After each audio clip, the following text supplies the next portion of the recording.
Good morning, guys. Again, I'm here with you on a new topic, that is role of ingredients in baking. You are very well aware of my name. Well, I'm Mahima Khanna. I'm working as assistant professor in Asst Institute of Baking Technology and Management. So I have vast experience working in industries, and this is my first experience working as in training in bakery industry. So today we are here to talk about the ingredients. Actually, why we are talking about baking ingredients, because I think as a baker you're very much aware that why each and every ingredient is important. That is not like cooking, that you eat, that you add any kind of ingredient just to add flavor or texture or something like that. It is above that. It is above that. So baking is art as well as science. So you need art, you need innovation, your creative mind, to develop any recipe. You need hands-on training, skills, practice to develop a product. And then you need to know the science behind it, that why you adding this ingredient, why this is happening. Because if you know the science, and then you can create, then you have the ability to create, and to create you should know the art. So So baking, we have two main ingredients, that is major and minor. In major ingredients, we have flour, sugar, water, leavening agents, fats and oils.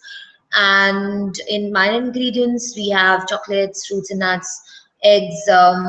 It's still in minor because you sometimes you opt to add, sometimes you don't. Then you have spices, other flavors, so all other food additives.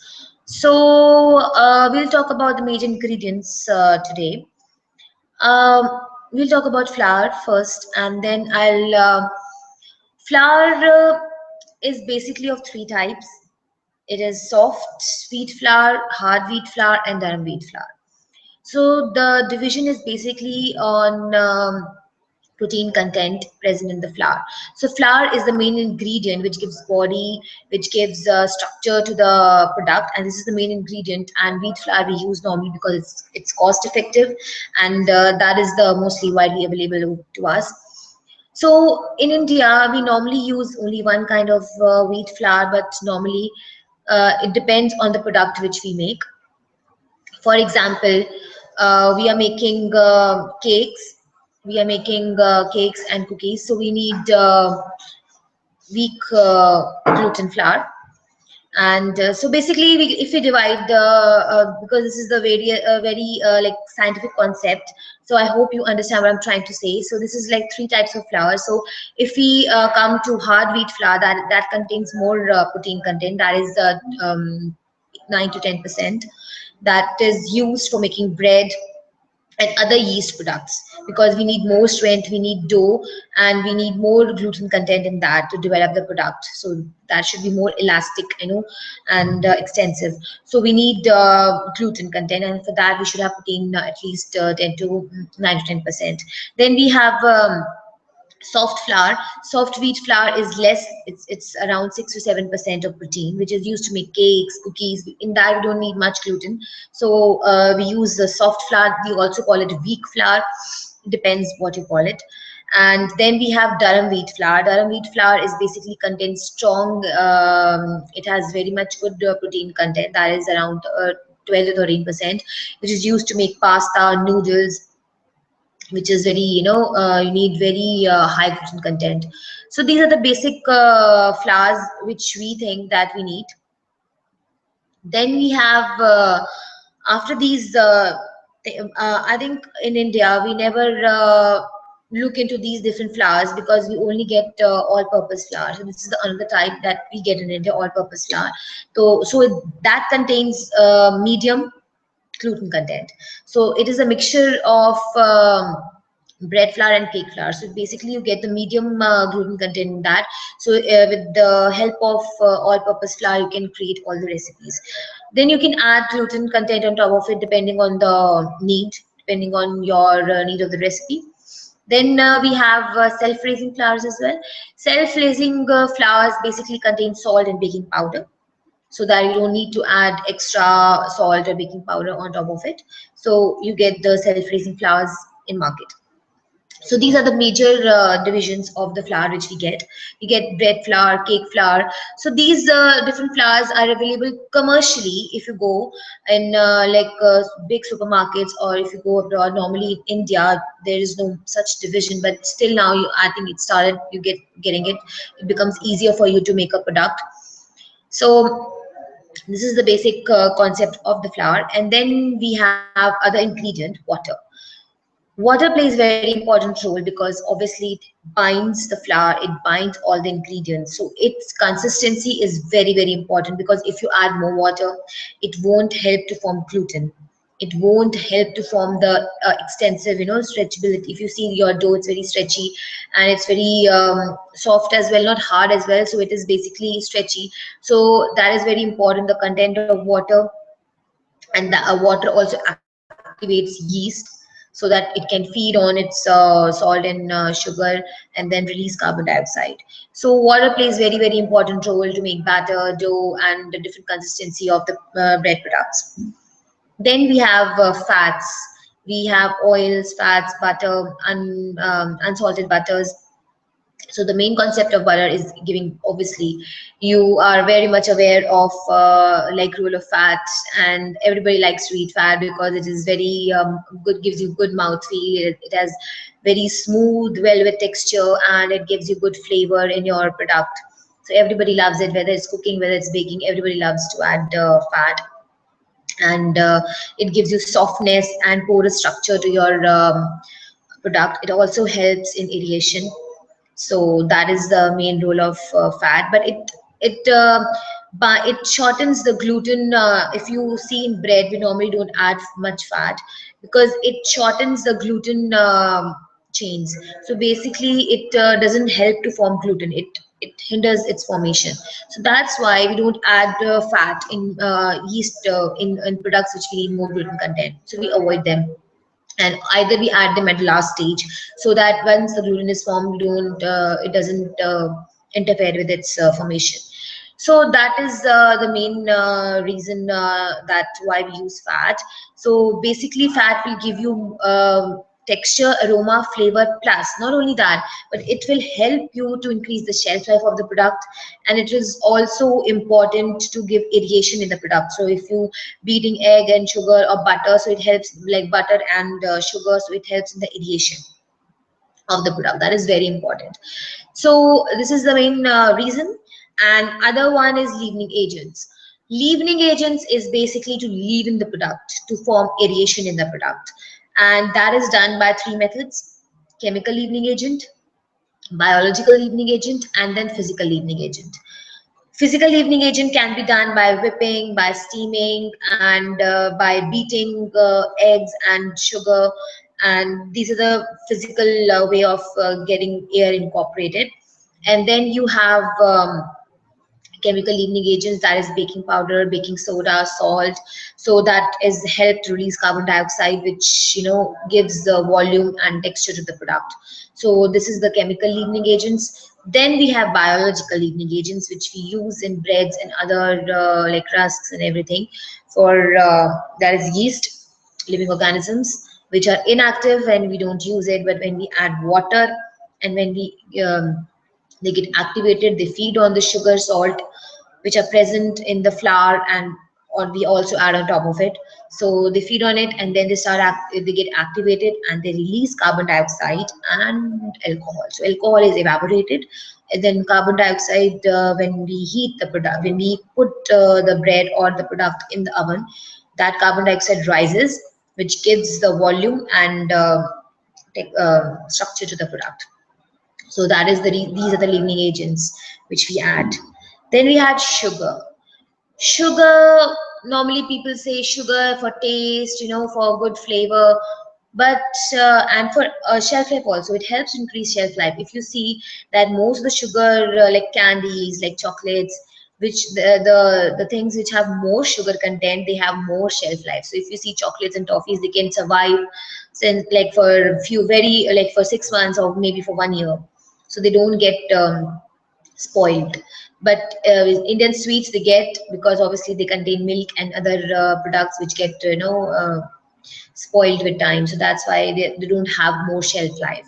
But if you see other products made with sugar only, they have very good shelf life. If the normal raw sugar, that is a very good shelf life, so that increases the shelf life of the product and it gives you flavor. But that is not the important role of the sugar. Sugar in bread and other products help to form the crust, help to form the it helps in the browning of the product. So if you see cakes, if you see bread or other products, so the brown products like cookies, pastries, anything, you take any product, so the browning which is occurring, that is because of the sugar, because it reacts with the it has caramelization effect, so it reacts with the protein, and then there is some in non-enzymatic reaction that is called Maillard reaction, which is occurring, which is giving the brown color, and that brown color is called it gives you good flavor and texture, and you get the good you don't get burnt taste, you get the good taste aftertaste. So that is the reason that why we add sugar, but that reaction takes place at very very high temperature, that is above 180 degrees. So that's what we get. So that is the reason we add sugar. And also it is food for yeast. So if we add sugar for the yeast, then obviously it activates it and release carbon dioxide. So you can see the sugar has very very important role, and if you want to replace sugar, you replace it with sweeteners. But then you have to see that which sweetener you can use. There are some sugars which do not support, which do not act as food for yeast. There are some sugars which cannot convert into carbon dioxide. So you have to see that which sweeteners you can use, which will be giving you a good effect, which is helping in the Maillard reaction. So these are all the concept. Then you can add honey, maple syrup, you can add brown sugar, and there are many commercial available sugars: granulated sugar, icing sugar, powdered sugar. Powdered and icing sugar you normally use on decorations, but granulated breakfast sugar, you normally, that is depending on the size of their sugar particle size. So basically you use breakfast or granulated sugar for in cakes normally to incorporate more air, because it has more bigger granules, and that helps in the aeration. So if you add powdered sugar, it won't help in much aeration. So if you adding a powdered sugar in your product and creaming with that, or if you adding granulated sugar and creaming with that, there will be a big difference. You will incorporate more air with the granulated one because it creates the space, and in powdered it won't. So there will be a difference. If you want to try, you can see. And these are the major ingredients which we have. So we have more to talk about it, but this is the basic concept why we use these ingredients. But you can also add, like for wheat flour, you can use other flours, but then you have to see that the main reason is the gluten content of the flour. So many reasons like bajra, jowar, ragi, rye, they have protein content, but gluten is very less in them, very very less, which is the main problem for them.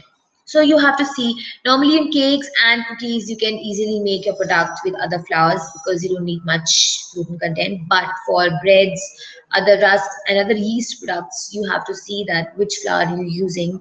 So you can add gluten on top of it, or then if you're creating a gluten-free bread or any gluten-free product, so then you have to be, you have to know more science about it so you can create magic. That's what I said. It is science as well as art. So this is the main ingredients, and then we come to minor ingredients like salt, other flavorings, chocolates, spices, additives, eggs. So salt, basically we add a bit to give more increased shelf life and to give more bit taste. So we can add salt. It also activates yeast in a way. It helps sugar to help sugar, and it supports sugar. And then we have egg. Egg is a very big role in bakery, and it is a versatile ingredient. So you can it acts as a leavening agent, it acts as a emulsifying agent, it acts as a thickening agent, It gives a structure to the product. If you see any product which is made by egg, it gives a very good structure. But then you have to see the shelf life of the product, because product made with the egg, it has very less shelf life. So, but it gives a body structure, it holds all the ingredients, it helps in the aeration, it gives the thickening, thickens the product. And it also, you can use in sauces, or you can use in mayonnaise, or there is vast reasons of using egg. And so if you're a baker, you know that why egg is very important. And then we have good protein content, obviously. So but people who eat egg white only, and they discard egg yolk. So I just want to tell them that egg yolk is very good for, especially for girls, because it contains more protein and more fat, but it contains good fat as well. It does contain cholesterol, but if it doesn't have any cholesterol problem, then you can always have egg yolk. But if you have cholesterol problem, then obviously you can avoid it. So it is very good for your skin, it is very good for your body. And it contains egg yolk also contains more protein. It contains 17% of protein, and egg white contains around 11 to 12% of protein. So egg as a whole is very important, and for as a nutritional value is very, very good. So commercially, you get different types of egg. You get frozen eggs, fresh eggs, dried eggs, and normal eggs. For bakers, I must say that instead of using fresh eggs, they should have frozen eggs. That is very, very good to use. Especially, you can use very fresh eggs, and then you can store them and freeze them for 6 months, so that it helps to reduce the it helps to increase the shelf life, so and reduce the cost. So basically, if you keep if you want to keep egg white and egg yolk separately, so you can break them and keep separately in ice trays. If you can see ice trays at home, and you can break them and keep them separately, egg white and egg yolk, and then freeze it. And then you can keep it, and then you can label it as well, so that you remember that what was it, I mean, when you freezed it, so that you can remember the shelf life. So you can use it whenever you want. So when it is frozen, then if you want to use one egg yolk, then you can take the ice tray, and then you can take out one cube, so you know that one cube is one egg yolk. So that is how you can, you don't have to um, break, because it is very you have freezed it, so you can't freeze everything together. So you can only defrost once, obviously. You cannot defrate, you can't use the whole lot. First you defrost and then you freeze it, it will go bad. So you have to separately freeze them, and then you can use accordingly. So, and you can thaw them for 2 days in refrigerator. You can take the ice cubes, and then you can keep it in the fridge for 2 days, and then you can use that. You can't put directly into your recipe, because that will won't give rise and volume to the product, it will go down. So that is very important. To defrost method is very, very important. So that is a very good option for those who want to reduce the cost. I mean, you can save you can buy a lot of eggs, fresh eggs, on one go, because if you buy so many, then you get cheaper, and then you can freeze them. So it will help to maintain its freshness, because once you freeze very fresh eggs, they will retain their freshness, they won't go bad. But if you get fresh eggs, and after 2 3 days they start degrading. So it is important that you maintain their quality. So this is the one of the reason that how you can maintain the quality. So freezed eggs is very good. You get liquid eggs, you get dried eggs. That depends the demand of your recipe. So this was the role of minor ingredients. Then you have chocolates. Chocolates, it's obviously you add for chocolate coverings, chocolate shavings, and decorations. Chocolate making, chocolate tempering. So there is vast application. You can use chocolates on your recipe. That depends upon your innovation and creativity. So these were the major and minor ingredients. So now, as a baker, they should know the role of each ingredient, and then they can create magic, and then they create innovation. So if they understand the role, then they know that which ingredient they can use, so that they create a new recipe. So that is very, very important to understand the role. And for my ingredients, they add spices as well, nuts as well. That depends what you want from your recipe. So this is what I want to tell you today, and I hope you got good information. If you have any questions, you can write it down, and then you can ask me. I will obviously reply you back. So, and I will try to help you. Even people, even students who are here, and they are because they come because we do have classes for our students. They do bake, they do learn from the chefs, but we are here to make them understand the role of each ingredient, and then we have practical sessions with them to understand the role of the product, of the ingredients, which really help the students to develop new products. So trust me that we really need to grow in bakery industry, and we do really need bakers who have innovative minds, and they know the science, and they know the art. So please let me know if you need any help, if you need any questions. So thank you so much for listening to me today again, and I'll be back with you next week with new topic, so that we have new discussions. Thank you so much. Have a nice day.